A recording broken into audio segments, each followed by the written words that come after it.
Presiden. Kami sebenarnya merasa diberi penghormatan yang amat luar biasa dengan kehadiran Datuk Seri pada pagi ini, dan kami juga ingin merakamkan ucapan tahniah kerana Yang Berhormat Datuk Seri baru saja dinobatkan sebagai calon Perdana Menteri oleh Pakatan Harapan. Tahniah, Datuk. Untuk seterusnya saya dengan ini mempersilakan Yang Berhormat Datuk Seri untuk menyampaikan ucapan utama. Silakan. Terima kasih. Assalamualaikum warahmatullahi wabarakatuh. Salam sejahtera, Profesor Tuan dan rakan-rakan.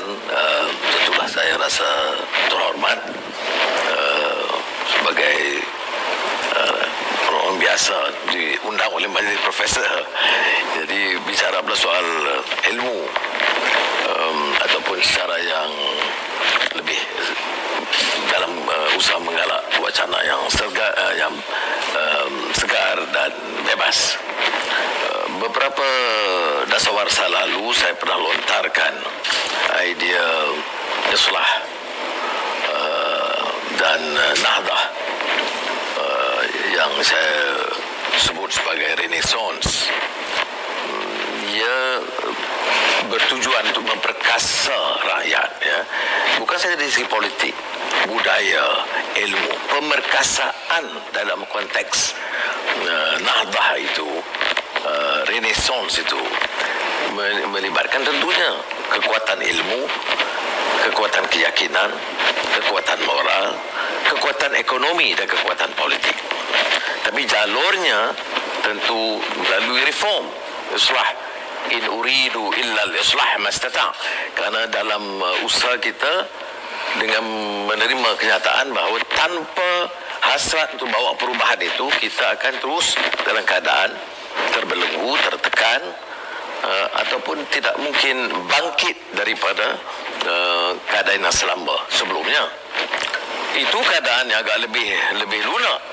Tapi seperti mana yang dilontarkan oleh Profesor Tuan sebentar tadi, keadaan sekarang kian gawat. Kemelut politik akan menyangkut soal ekonomi dan tentunya juga sosial. Pengangguran kita tahu mencecah hampir 800,000. Jumlah yang paling terkesan anak muda. Sebab itu saya faham, walaupun kami bantah keputusan Kerajaan Perikatan Nasional menghalang anak-anak muda undi 18 untuk menyertai sebagai pengundi yang sah, walaupun semuanya bersetuju. Kalangan yang menentang sekarang dari pelbagai parti, termasuk parti Islam, itu mengundi menyokong. Sekarang berbalik, melihat politik itu kian dipertikai kerana keberadaan tokoh-tokoh politik yang sentiasa menyanggah dan tidak konsisten, tidak tuntas dalam idea dan tidak lagi mewakili aspirasi rakyat terbanyak. Bila saya sebut aspirasi rakyat terbanyak, walaupun di majlis ini majlis profesor, tapi saya di antara yang kuat menegur sikap elit politik. Elit politik ini tidak semestinya orang berilmu, ya. Elit politik ini yang didukung oleh elit sama ada di kalangan ilmu atau politik atau ekonomi, itu sentiasa kadang-kadang mempertahankan kelompok mereka. Dan ini tidak hanya janggal di Malaysia. Kalau kita lihat revolusi Perancis, ya, 10 tahun setelah revolusi Perancis, keadaan petani itu lebih parah daripada sebelumnya.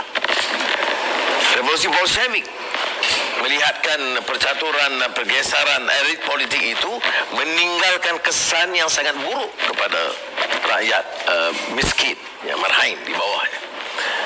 Dan ini yang disebut juga dalam kupasan saya ingat baru ni Amartya Sen di India. Walaupun Jawaharlal Nehru menjanjikan Tryst with Destiny, menjanjikan kebebasan, kemerdekaan politik, ekonomi dan sosial, tetapi kesenjangan itu terus melebar. Jadi isu ini bagi saya isu yang mesti didepani oleh kalangan berilmu, menyanggah dan mencabar norma pemikiran golongan elit politik ini, ya. Saya lihat umpamanya perkembangan mutakhir dalam negara kita, ya, pengkhianatan. Kerana ini kelompok yang mengkhianati parti masing-masing sekarang bersekongkol dan memerintah. Ya, walaupun saya pertikaikan keabsahannya dan sebagainya, ya, tetapi kalau mereka dapat menentukan hala tuju yang jelas, memberi keutamaan bagi membela nasib rakyat yang terlantar, miskin, usaha mengangkat mutu pendidikan, memartabatkan bahasa, semua ini tidak ada. Tidak ada kesan dari pelbagai kementerian, sama ada dari segi pelaburan atau ekonomi atau bahasa dan budaya, yang menunjukkan mereka itu ada komitmen apa-apa selain daripada mempertahankan kuasa. Dan ini bagi saya satu tragedi bagi rakyat, terutama orang-orang Melayu. Walaupun ini dikatakan kerajaan pertama yang benar-benar Melayu lah, kerana semuanya 90% Melayu. Tetapi bagi saya, yang kita harus ukur itu bukan tokoh Melayu atau jumlah Melayu, tetapi dasar pelaksanaannya sama ada dapat membela dan mempertahankan rakyat terbanyak. Saya tidak ungkapkan sangat dari segi kaum. Dan ini yang kadang-kadang rakan-rakan dari Profesor bertanya. Tetapi saya masih pertahankan seperti mana sudah lihat dalam agenda reform yang saya lontarkan. Kalau kita bicara soal mutu pendidikan dan pendemokrasian pendidikan yang bermutu, bagi saya yang paling banyak menerima manfaat ialah golongan majoriti, dan yang majoriti yang terlantar atau terbiar dan tersisih atau marginalized itu majoriti masih Melayu dan Bumiputra. Kita kata bantras kemiskinan secara serius atau kurangkan kesenjangan. Baru-baru ini saya keluarkan kenyataan tentang dalam ucapan satu conference seminar baru ini tentang laporan Bank Dunia yang terakhir. Ini saya lepas kajian lebih awal oleh Fatimah Kari Universiti Melaya, yang menunjukkan kesenjangan di kalangan masyarakat Cina dan India, Cina dan Bumiputra atau Melayu Bumiputra itu lebih parah sekarang dari dulu. Melayu dan India lebih parah lagi. Mana India lagi tercorot. Di kalangan Melayu yang kaya, hasil dari apa yang disebutkan sebagai dasar ekonomi baru, yang kemudiannya memihak kepada elit penguasa, bukan kepada rakyat. Jadi ini juga melebar. Apakah dengan keadaan kepincangan ini tidak memungkinkan kita melakar satu cara dan pendekatan baru? Ini yang saya lontarkan, ya. Datuk Seri, rumuskan, kita sudah. Baik, saya faham.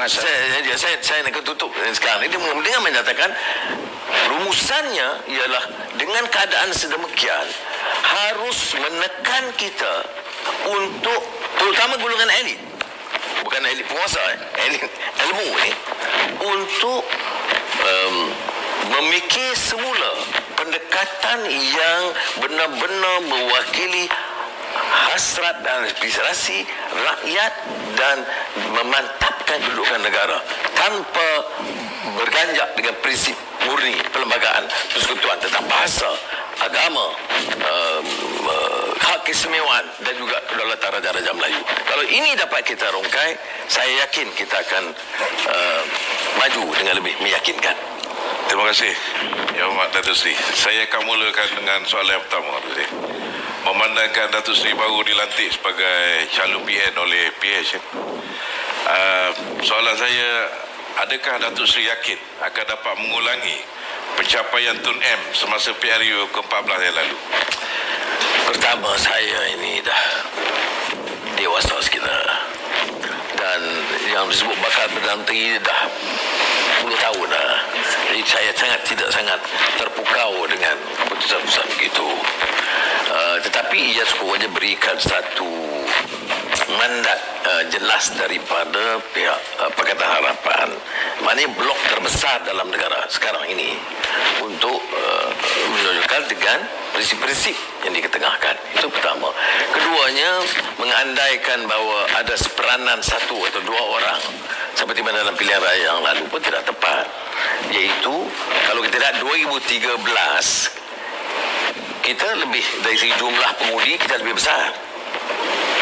2018 saya tidak menafikan peranan Tun Mahathir, tetapi gerakan rakyat itu telah bangkit jauh lama daripada itu dan dia membantu. Saya ucap terima kasih walaupun kemudian dia korbankan.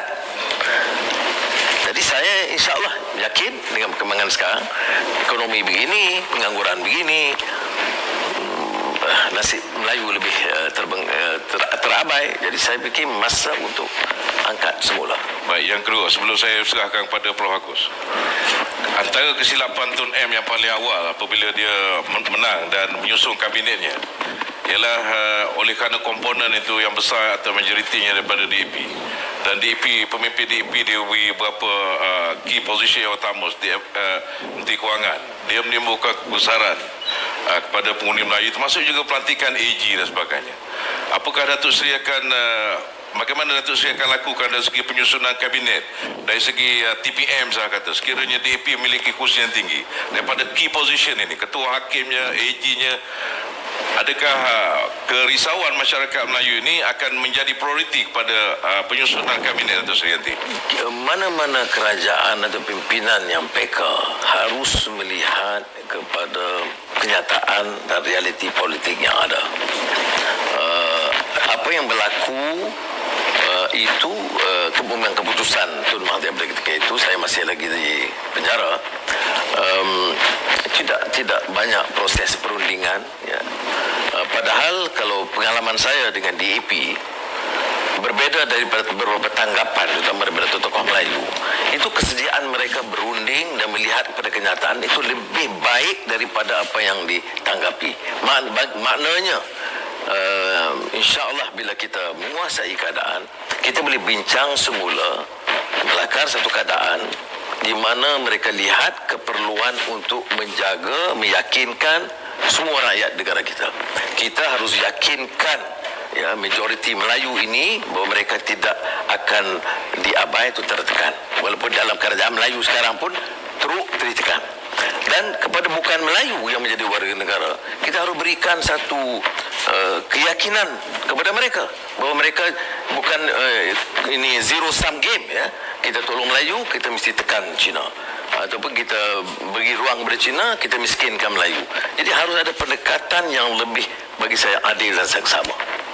Okay, silakan. Datuk Seri selalu bercakap tentang reformasi. Ya, apa yang perlu kita buat sekarang, kita perlu ke depan dengan reformasi. Datuk Seri sudah ada peluang, Pakatan Harapan sudah ada peluang setelah memenangi PRU 2018. Janji reformasi institusi, janji pelbagai reformasi. Tetapi saya tidak lihat ada satu reformasi yang substantif yang rakyat boleh kenang dan boleh pegang pada ketika ini.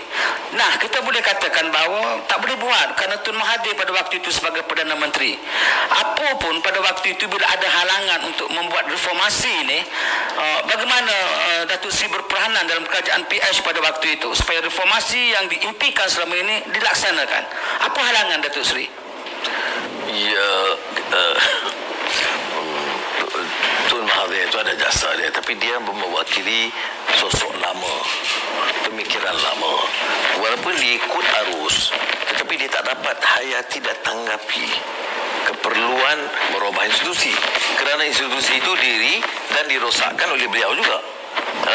Kita kata kebebasan kehakiman, kebebasan media, ya sikit sebanyak dia bagi, tapi yang merosakkan dulu dia. Jadi oleh yang demikian bagi dia itu susah. Apa yang kita lakukan? Saya ahli parlimen biasa, tetapi saya ada ruang kadang seminggu sekali, kadang 2 minggu sekali menemui beliau dan menyatakan bahawa kita dapat mandat untuk melaksanakan sesuatu untuk rakyat. Dan saya lebih institusi itu reform okey, tapi bagi saya kalau tanya dari urutan keutamaan itu mutu pendidikan, kesihatan dan rakyat miskin. Bagi saya itu tak boleh kita tolangsur. Dan malangnya kita tak dapat sampai ke situ. Kita serah Felda pada Menteri Ekonomi, lingkup langsung tidak ada program. Jadi kalau dia khianat, kita boleh faham. Maksudnya Felda. Jadi bukan saja nak salahkan Mahathir satu orang, ya, memang dia mengebudi nakhodanya. Jadi saya rasa jelas bahawa dia dalam banyak hal juga bertanggungjawab dalam keadaan begini. Tetapi orang-orang yang dipercayainya juga yang mengkhianati amanah, itu jangan kita lupa. dalam konteks soalan yang sama, jikalau kita hendak kenang selama 22 bulan PH memerintah itu, apa reformasi terbaik yang boleh kita kenang yang telah dibuat oleh Pakatan Harapan? Saya boleh katakan permulaan satu sikap banyak media dibebaskan dan orang boleh lebih terbuka, lebih bebas. Kemudian ke badan kehakiman ada percubaan untuk dapat lebih integriti, walaupun memang dipertikaikan. SPRM dalam banyak hal, walaupun saya di antara yang kuat menegur SPRM pada ketika itu, kerana SPRM ni kalau rasuah pemimpin UMNO dan YMDB, yang lain boleh ditutup. Itu persepsi itu tidak bantu. Jadi ada permulaan kecil tapi harus dilonjakkan. Itu yang pertama yang Datuk Seri bagi ucapan tadi tentang reform. Yang kedua, Datuk Seri menyentuh tentang undi 18. Undi 18 itu diluluskan semasa kerajaan Pakatan Harapan dahulu, dan sekarang ini kerajaan sudah bagi tahu bahawasanya akan ditangguh sampai tahun 2022. Soalan saya, apa halangan sebenarnya yang telah dinyatakan oleh Menteri Undang-Undang tak boleh buat lagi kerana kena dapat kelulusan kerajaan negeri, kena pindah undang-undang tubuh negeri dan sebagainya. Betul ke kita kena pindah undang-undang tubuh negeri itu untuk anak muda 18 tahun mengundi, Datuk Seri? Soalan pertama, tekad politik ada atau tidak? Kita dah luluskan setahun setengah yang lalu. Ya. Setelah setahun setengah kita kata ada kekangan-kekangan ini, bagi saya satu penipuan. Tidak benar pendekatan. Kalau benar dilakukan, SPR itu alasan dia dua.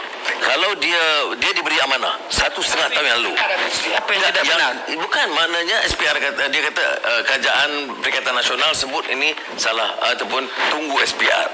Setelah 1.5 tahun kalau SPR tidak boleh buat jawapan, dia dua alasannya. Sama ada dia incompetent atau dereliction of duty. Dan kalau dua-dua ni mana tukar? Suruhanjaya SPR itu kalau dah tak layak, tukar. Bagi tempoh apa? 3 bulan, 6 bulan. Boleh lakukan. Kalau benar dia kata some technical points tentang Dewan Undangan Negeri, ya, beri cadangan sekarang. Apa yang jadi masalah? Technical pointnya ialah pengundi 18 tahun itu untuk layak mengundi mesti dipindah undang-undang tubuh negeri. Undang-undang tubuh negeri ini dia buat darurat, memang tak boleh buat mesyuarat. Itu satu masalah. Bagi saya ada cadangan draft pindaan, bagi tempoh 2 minggu. Dia boleh buat sidang 2 minggu dan lulus. Apa dia masalahnya? Sebab semua pimpinan parti yang di Dewan Undangan Negeri, di peringkat pusat, semua dah mengundi, menyokong. Jadi maknanya alasan itu bukan alasan yang munasabah. Itu hanya helah, takut kepada kesedaran, kebangkitan anak muda. Okey, soalan terakhir daripada saya ini soalan asli, bukan daripada dipetik daripada ucapan awal Datuk Seri. Sekarang ini timbul isu yang pertama ialah tentang rakaman audio. Datuk Seri Saya agak bercakap dengan Datuk Seri Zahid, dan kedua-dua tokoh ini telah menafikan bahawa mereka terlibat mereka terlibat dalam pembikinan audio ini. Well, soalan saya, itu suara Datuk Seri Zahid atau tidak? Itu yang pertama. Yang kedua, Datuk Seri dan Datuk Seri Zahid, Datuk Seri Zahid biarlah. Datuk Seri sudah bercakap 2 malam lepas bahawa akan buat laporan polis. Sudah buat ke laporan polis? Itu dua soalan saya. Yang soalan yang pertama, apa isu dia? Mengeluarkan, mengintip satu rakaman, itu satu kesalahan. Siapa yang lakukan? Kalau benar, tulis. Keduanya, apakah benar kerajaan ini yang sibuk Menteri Dalam Negeri, Menteri Komunikasi, riuh rendah ni, tak pernah dengar pasal video dan audio yang lain? Banyak. Nampaknya sekarang ini dia nak jadi modal politik dia untuk hebahkan kononnya Anwar Zahid. Baik.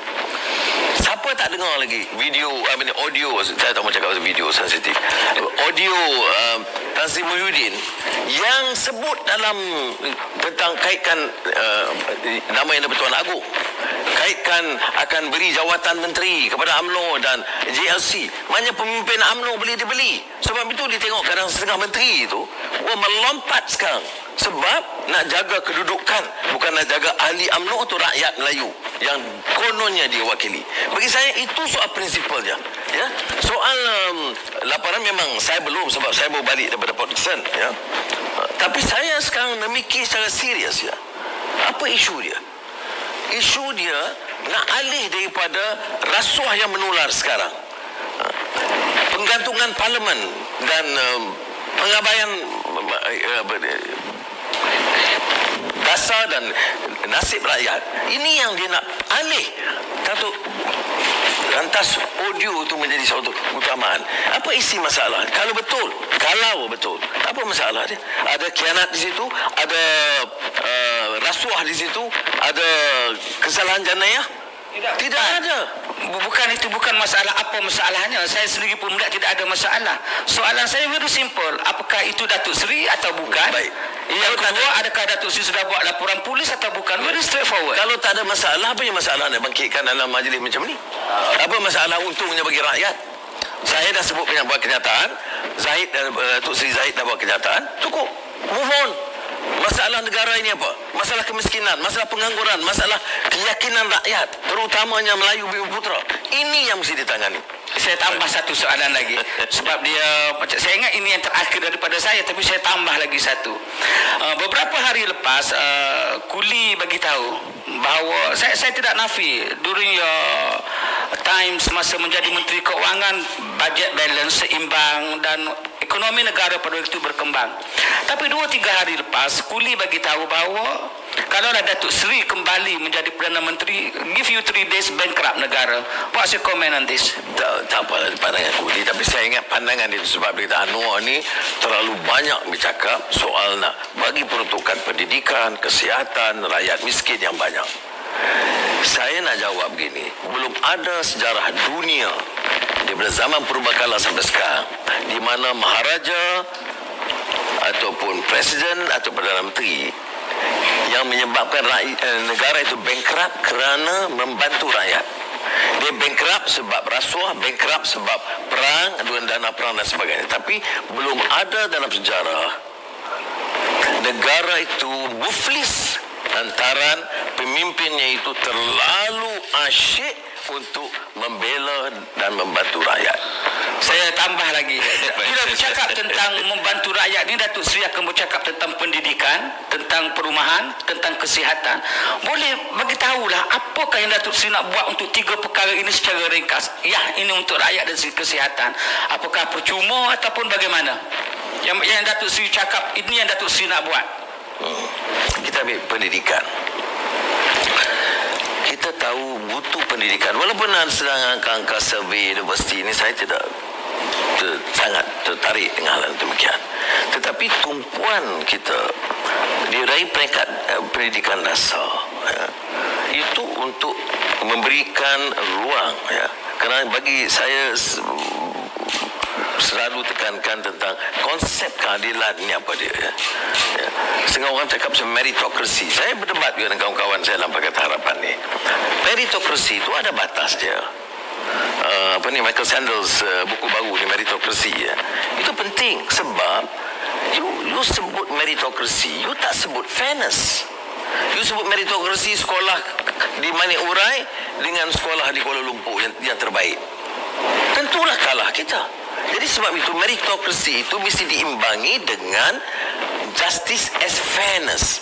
Jadi saya dari segi pendidikan, kita mesti berikan peruntukan, mengangkat balik pendemokrasian pendidikan bermutu itu, tidak hanya memilih sekolah-sekolah terpilih. Itu satu. Kesihatan begitu juga.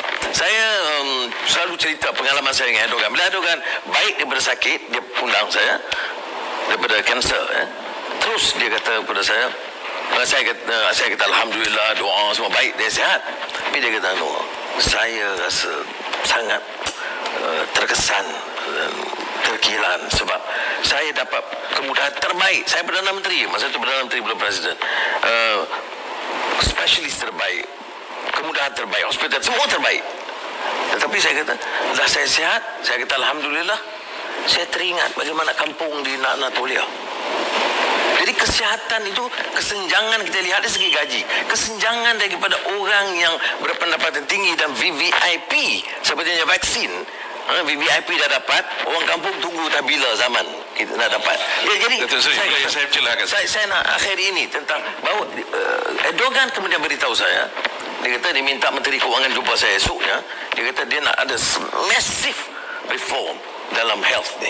Setiap hospital di desa ataupun di kota kecil mesti diberikan kelengkapan terbaik. Kalau tidak, I cannot exist as a Prime Minister of this country. Period. Datuk Seri, kita telah dengar banyak dekad Datuk Seri champion soal kemiskinan, soal kesenjangan, soal masyarakat marginalised, masyarakat terpinggir.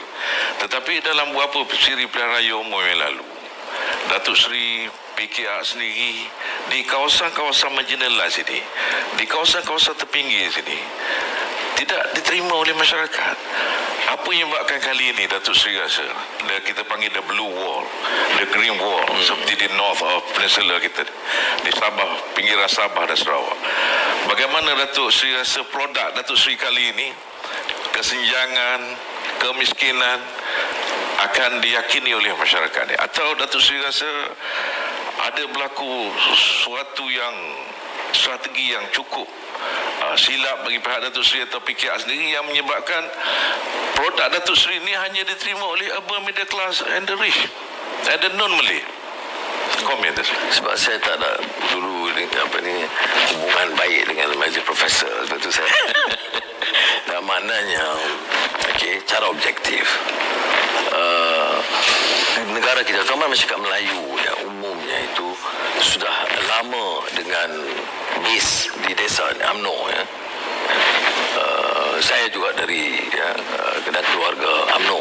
Saya tidak, permusuhan saya itu bukan pribadi atau parti, tapi saya prinsipal. Dan beberapa pockets to pass. Jadi untuk menembusi itu dia mengambil waktu. Tapi seperti yang kita tahu, nak kata tak dapat tembusi, banyak kawasan desa yang kita tembusi, banyak di Port Dickson atau Pematang Pau dulu. Bukannya mengundi daripada bandar dan desa, ada juga yang di kampung dalaman. Tapi sebenarnya kita menang macam di Kuala Kedah, di Merbuk, di kawasan desa. Mana ada. Jadi saya terima teguran Dr. Azri bahawa perlu ada sesuatu yang lebih, ya. Pertama, memadamkan prasangka yang berat tentang kita ini sangat multiracial, ada orang kata liberal, plural, itu asakan yang diberi kepada saya. Dan sudah juga tahu bahawa saya sepanjang 20 tahun ni kena asakan yang sangat parah. Tetapi saya terima teguran bahawa kita harus lakukan sesuatu yang lebih untuk menyantuni rakyat di bawah. Bukan saja dari segi mengungkapkan permasalahan ini, tetapi untuk menyantuni di bawah supaya mereka benar-benar faham dan hayati. Dari pengalaman saya di bawah tu saya, orang yang tak ada pendidikan, orang yang berumur, mereka tak percaya apa yang Datuk Seri dituduh oleh rejim terdahulu, tetapi tidak menyeluruh. Ya. Baiklah, itu satu. Yang kedua, yang seterusnya ialah menyambung dialog kita beberapa bulan yang lepas.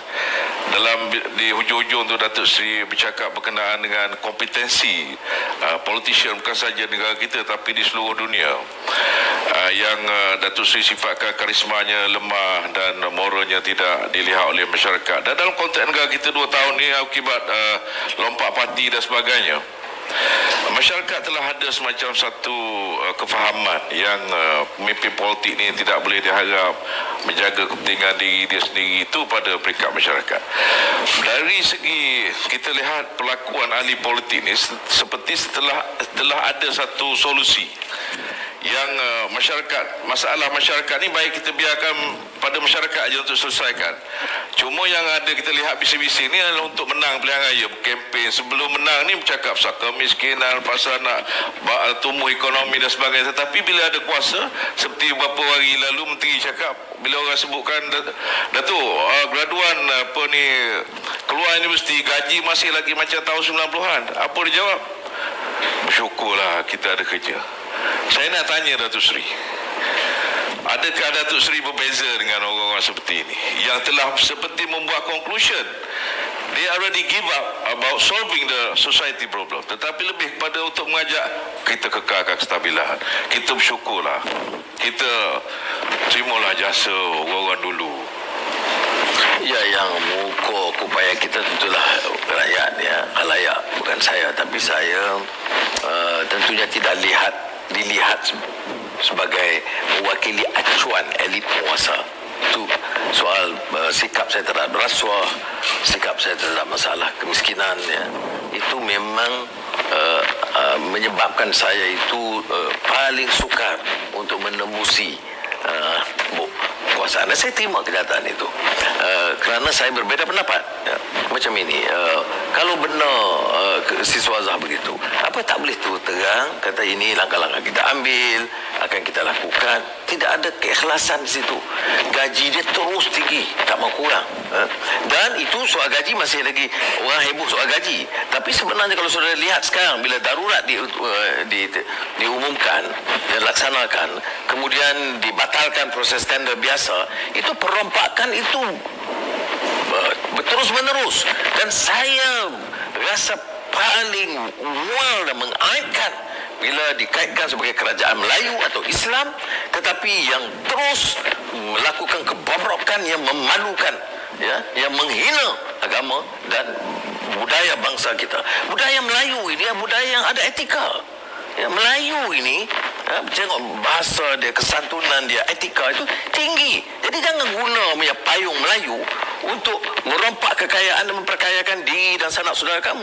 Dulu jaga anak-anak, sekarang anak menantu. Semua orang tahu dan tidak ada langsung rasa bersalah dan malu. Dan pergi pula kuliah-kuliah, gaji tak apalah, tak miskin. Baru ni Menteri Kewangan jawab pula, kita transparent sebab kita umumkan jumlah peruntukan keuangan. Ini betul-betul memperbodohkan rakyat. Transparansi ialah ketelusan bila kita benarkan ada perbahasan, ada pertikaian. Harga kontrak ini 1 bilion, mengapa jadi 1.3 bilion? Mengapa tidak ada tender? Mengapa diberikan tiap Perdana Menteri yang datang ini dia jaga kelompok-kelompok memperkayakan? Dia dapat berapa ratus juta, berapa bilion ringgit begini, ya. Tetapi Dr. Sri benar sebab maklumat ini kadang-kadang tak sampai ke bawah. Dia hanya dapatkan RM100 sebelum pilihan raya. Sebab itu saya katakan uncharismatic, low moral profession ini. Tapi kita mesti ada keyakinan. Mustahil Allah jadikan kita manusia begini dan tenaga pemikir begini. Tak boleh ada kekuatan untuk. Okey, Datuk Sri, kita balik pada soalan Dr. Asri tadi. Sekarang ini tentang gaji siswa Zah yang sama seperti puluhan tahun yang lepas. Yang kedua ialah soal siswa Zah yang tidak ada pekerjaan. So, andaikan Datuk Sri sekarang ni berada di puncak kuasa, apa yang Datuk Sri nak buat? Saya fikir dia pertama tentulah menjana, memacu pertumbuhan. Kita kena beri keyakinan pelaburan domestik, pelaburan luar. Ini basic economics. Okey, so Datuk Sri akan naikkan gaji siswa Zah? Dia ada proses dia. Bila perkara itu datang, then confidence ada. Tapi kalaupun kita dalam keadaan yang paling miskin keparahan, menteri-menteri, Perdana Menteri janganlah macam tidak ada apa-apa kesan. Dia menteri biasa juga, gaji lumayan, belanjanya sebagainya. Jadi kita mesti potong dari atas. Bank, moratorium susah, pekerja dibuang. Tapi saya keluarkan kenyataan, keuntungan bank itu berbilion-bilion ringgit tidak terjejas dalam masa ekonomi pandemik ini. Tetapi Menteri Kewangan itu kerjanya pertahankan bank, bukan pertahankan rakyat. Jadi kalau kita ambil alih, kita kena ubah soal. Selamatkan bank, ya, tapi jangan selamatkan bank sampai dia untung berbilion dan rakyat miskin. Itu ya. Jadi yang siswa Zah tadi, yang gaji tadi bagaimana? Ya, tapi dia tidak, tentulah kalau saya jawab, oh semua gaji siswa akan dinaikkan sebaik saya. Itu kan jawapan yang tidak bertanggungjawab. Saya rasa mungkin masuk Prof. Agul tadi itu sih. Adakah kerajaan boleh mengurus kuasa pasaran? Sebab yang berlaku di negara kita macam kebanjiran pekerja asing dan sebagainya. Ini yang menyebabkan. Sedangkan kerajaan telah banyak polisi, tapi kita tahu toothless kerajaan ini. Kalau kerajaan ini kita kata cukup di zaman alat dan sebagainya, DAP itu sudah lama berjaya. Tetapi di mana-mana menunjukkan kuasa kerajaan itu terlalu minimum dalam usaha untuk regulate the market tu pasti. Kuasa dia minimum, Dr. Asri, sebab corrupt. Sebab tidak ada tekad politik yang jelas. If you are not corrupt, you wounding, you boleh berhentikan ini ejen-ejen pekerja asing daripada kelompok-kelompok kita. Dia ratus puluh juta dia punya agency fees. Itu kalau dia mesti ada dasar akhlak dan etika yang kuat. Itu baru kita boleh ubah. Bagus. Kalau tidak kita kata ini bukan soal siswa, sebagai satu aspek. Saya yakin kalau pimpinan ini punya etika dan akhlak, tegas menolak rasuah, ini puluh bilion. Baca saja laporan Ketua Audit Negara tiap tahun. Ketirisannya berapa? Belasan bilion minimum. Ada yang kata puluhan bilion. Berapa peruntukan untuk rakyat miskin tiap tahun? 52 bilion. Apa sampai kepada orang miskin? Jadi sebab itu bagi saya ia tekad politik dan politik yang tegas menolak rasuah. Okey, saya ini soalan tadi saya tanya Datuk Seri itu atas soalan Dr. Asri. Ini soalan saya. Okey, selalu Pakatan Harapan ini menuduh Kerajaan Perikatan Nasional terbentuk kerana pintu belakang, kerana khianat, kerana lompat parti. Datuk Seri boleh terima tidak sebuah kerajaan lompat parti gini? Semestinya tidak. Semestinya tidak, kan? Tapi saya nak tanya Datuk Seri satu soalan. Kalau kita tidak boleh menerima kerajaan lompat parti, apa guna Datuk Seri keluar dalam press conference selalu bagi tahu cukup nombor. Cukup nombor itu seperti Datuk Seri juga nak membentuk kerajaan melalui lompat parti. Tak betul. Sebagaimana itu? Tak betul. Kita tidak bangkitkan soal lompat parti. Pertama, mandat itu kepada siapa? Mandat kepada Pakatan Harapan. Apa janji dalam pilihan raya? Janji pilihan raya Mahathir sementara, kemudian Anwar. Saya kata kita teruskan mandat itu. Kemudian yang pendapat dukunglah itu. Bukan maknanya dia kena khianat dan lompat. Dia ikut keputusan. Tak boleh dia cerita lebih daripada itu. Nanti kajian sains politik setelah berlaku kita boleh cerita. Okeylah, strategi. pada saya jawapan itu tergantung. Tetapi biarlah saya pergi pada soalan yang kedua. Dia tidak tergantung. Soalan sama ada kita terima pengkhianatan atau tidak. Tak, saya jawab no. Lompat parti untuk membentuk kerajaan? Kerajaan petengah-pengal tu sih. Tak payah lompat parti. Untuk bentuk kerajaan? Perlu pilihan raya. Perlu pilihan raya? Kalau pilihan raya. Kalau tidak pilihan raya, tak payah lompat parti. Kita bincang. Okey, nanti saya serahkan pada Profesor bertanya soalan. Saya nak tanya soalan yang satu lagi, Datuk Seri. Dia kemarin kerajaan telah buat keputusan bahawa kita akan panggil Sabah dan Sarawak sebagai wilayah.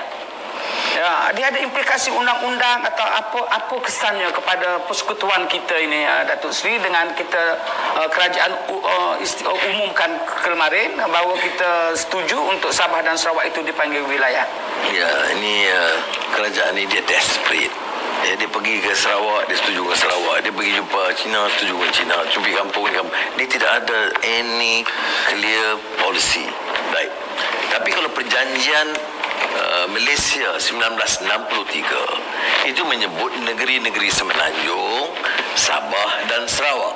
Jadi pada penafsirannya kedudukan Sabah dan Sarawak bukanlah sama dengan negeri-negeri, satu negeri, tapi dengan Semenanjung. Jadi saya pada itu tidak ada pertelingkahan, ya.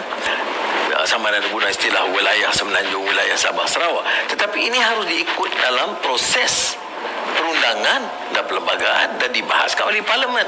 Biar ahli Parlimen Sabah Sarawak beri pandangan dan kita beri hujah. Jadi dia dapat satu konsensus, a national consensus untuk menerima penafsiran yang tepat mengenai perjanjian Malaysia 1963. Bukan haru biru, celaru, serabut macam sekarang ni. Apa yang haru biru dengan kenyataan Sabah dan Sarawak itu wilayah. Karena dia spontan, tak ada perbincangan, tidak ada perbahasan di parlimen.